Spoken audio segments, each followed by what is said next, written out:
Hello, my name is Professor Babette Belter, and today we're going to discuss some performance tips and practice strategies to help you prepare for Oklahoma All-State auditions.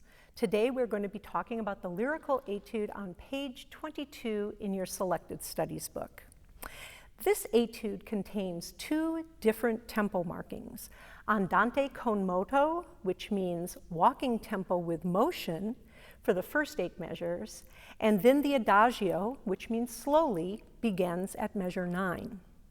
Try to make a clear tempo difference between these two sections. I like to think of the first 8 sections as having a slight cadenza-like quality to them. Try to imagine that you are an opera singer. It is always a good idea to sing your lines in addition to practicing them on your clarinet. Remember to think horizontally rather than vertically so that your melody has a gorgeous flowing forward movement. Try to avoid moving robotically from beat to beat. Additionally, you can use a resonance fingering on the throat tone B flat on the downbeat of measure 4 as well as in measure 16 to warm and clear your tone and improve your pitch. In the opening 8 measures, I tend to use a tempo of quarter note equal approximately 112 to 116. However, you will decide which tempo is right for you, and there is no one right tempo. The adagio begins in measure 9. Here, the tempo should be slightly slower than the previous section. Measures 11, 15, and 23 can be a bit tricky due to the 32nd note passages.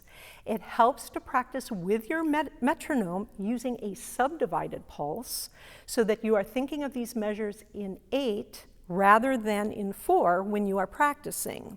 Remember, if you can play it accurately slowly, you will absolutely be able to eventually play these passages beautifully with a faster tempo.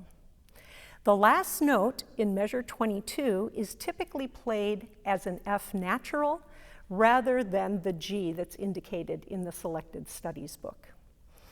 Use a well-supported airstream with your core engaged throughout this etude to produce a warm, connected, singing line, and strive to use your full dynamic range. Always remember that when you see a piano or a forte marking in your music, that there are a multitude of different colors within each dynamic marking. Use your phone to record yourself frequently and to check to see if you can hear a rainbow of colors through your musical lines. Carefully observe the retard in diminuendo in measure 32. In measures 37 and 38, I like to press forward slightly in measure 37 before executing the molto allargando in measure 38. You'll notice in this etude that most of the 4-bar phrases end softly. Isolate and practice your delicate tapers and releases in your practice sessions. The clarinet is known for its ability to do very soft tapers and to play very softly. So it is important to work on this skill when you practice so that you have excellent control of your dynamics. As you get closer to the audition day, don't forget to practice performing. This may involve getting your band directors to listen to you, perhaps your friends or your parents.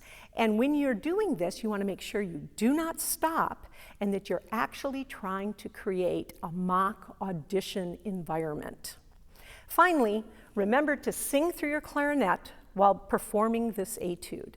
Communicate your ideas by making your musical lines interesting and captivating. Good luck and enjoy practicing this beautiful etude.